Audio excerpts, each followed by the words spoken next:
చింతపడాల్సిన అవసరం లేదు. నువ్వు ఏ టైపు సమస్యలో ఉన్నా దానికి సంబంధించిన వాగ్దానం బైబిల్లో దొరికింది నీకు.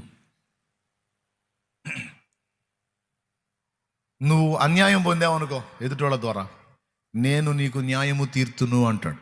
అది ఉంది వాగ్దానం. నీకెవరన్నా దుర్మార్గం చేశారనుకో, దుర్మార్గం చేశారనుకో, వాడి మీద పగ తీర్చుకోవాలని ఉంది నీకు. దేవుడు అంటాడు, నువ్వు సైలెంట్గా ఉండు, పగ తీర్చుట నా పని అంటాడు. నువ్వు ఏ సమస్య అన్నా చెప్పు, లేకపోతే ఏ విషయమైనా చెప్పు, దానికి సంబంధించిన ప్రామిస్ బైబిల్లో ఉంది. దాదాపు అన్నీ ఉంటాయి. ఆనాడు ఇశ్రాయేలు జనాంగానికి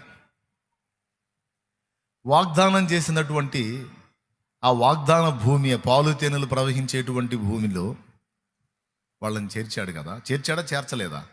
చేర్చాడు.